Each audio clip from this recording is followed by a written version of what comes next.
there's no time to talk. Rockstar just released some DLC that makes you able to go into nightclubs now, and I've always wanted to be able to go into the Bahama Mamas. There's people out here.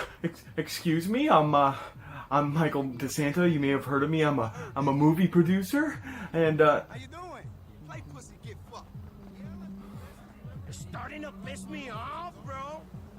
Fuck you! Fuck you! You pieces of shit! Hello people of YouTube, I'm TS Miller 97 and I'm here to talk about a game series that is near and dear to my heart, the Grand Theft Auto series. With the most recent installment of DLC for GTA Online, it's got me thinking a lot about cool things. Like, did you know that the Bahama Mamas was actually planned to be accessible in the single player campaign? They had the entire inside finish and yet never used it.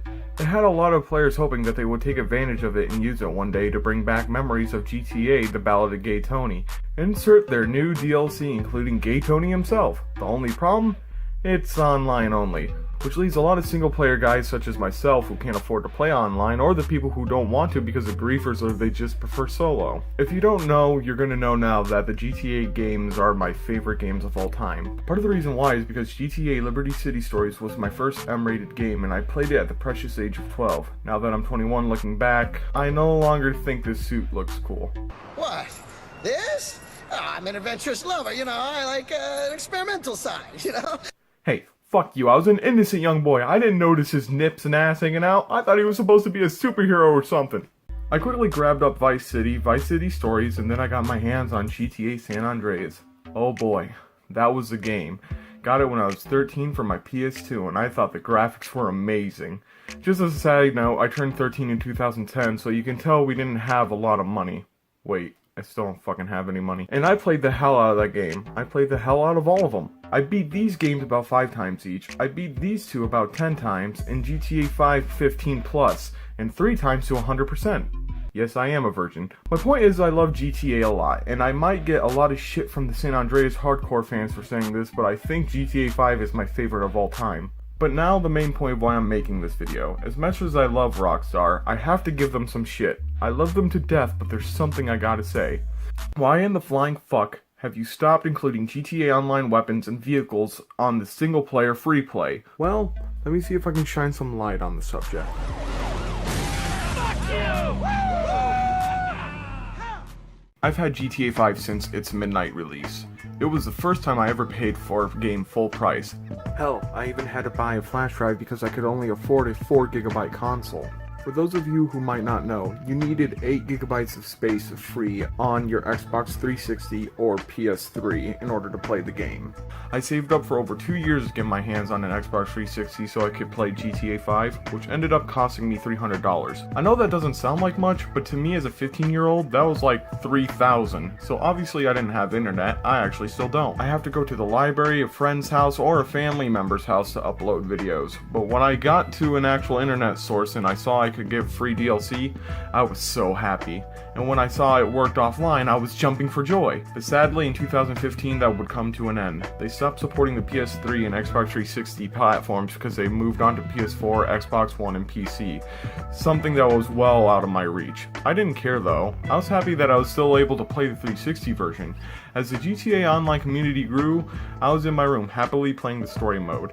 It wasn't until later I found out about the darkness. I was anxiously waiting. There was a few confirmations that story DLC was going to be worked on and my heart skipped with joy. Oh, the possibilities. I was really excited and fantasizing about story DLC taking place in North Yankton, where we could learn more about Michael, Trevor, and Brad's past and how they all met. I didn't care if I couldn't play it on the 360, I knew I'd be able to play it one day. I really wanted Brad to be the third playable character for it, but just as quickly as the story DLC was confirmed, it just disappeared. People wondered why. You want to know why? Fucking shark cards. The cancer known as microtransaction. Rockstar knew how big their online community had gotten. They realized it was a lot easier to make money by making getting money online tedious and repetitive. So you would spend $100 to get 8 million in-game cash. So instead of working and making content for people who play single player, they started ignoring us completely and shifted their entire focus online. For that reason, they stopped including DLC weapons, vehicles, outfits, etc. into the story campaign. And I know for a fucking fact that they want to drive you to insanity when you're online, because when you don't own any of that fancy shit because you refuse to buy their damn shark cards, each time you log onto an online session, you're greeted with this horse shit. Listen, this is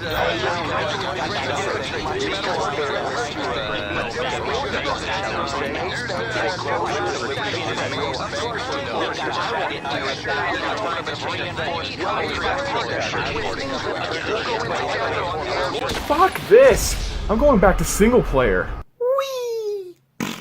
And this happens each and every fucking time you get on. Fuck, I even grinded and got a CEO place, and now my assistant keeps on bothering me to buy shit.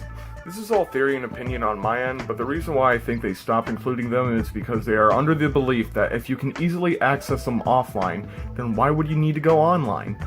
And with that also came the neglect for their other games. Bully Scholarship Edition on Steam is a crash simulator for Windows 10. I spent an entire month with Rockstar support trying to get the game to work, and they legitimately told me they knew about the issue and had done nothing about it. On Red Dead Redemption Undead Nightmare, there's a glitch where the zombies' heads and arms disappear and they'll pull out guns and become indestructible on the 360 version, and I recently found out that it's on other versions. Even on the Xbox One's backwards compatibility, the glitch still happens.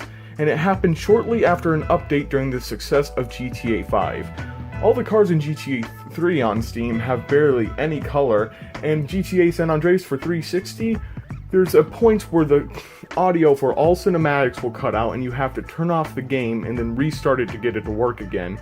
There are multiple missions where it will just crash for no apparent reason, and I've had a glitch happen to me a few times where the whole game would break and the screens would mirror each other. I'm not sure if you guys have ever noticed, but you can actually pinpoint the year they discovered microtransactions. I love this company to bits, and in my opinion, I think they make the best games out there, and don't get me wrong. I've been able to play online for a bit recently because I got a free month of gold, and I don't even mind the grind that much.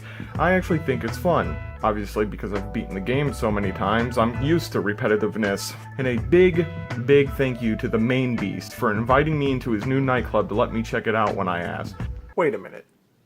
What the fuck? But when my month is up, it's all gone, and I will have to go back to Michael, Trevor, and Franklin and their watered-down equipment compared to the online play. Also, I only have a 500GB Xbox One, so this 40GB game is taking up nearly an extra 40GB for DLC I won't even be able to use, which rounds it up to a complete 80GB.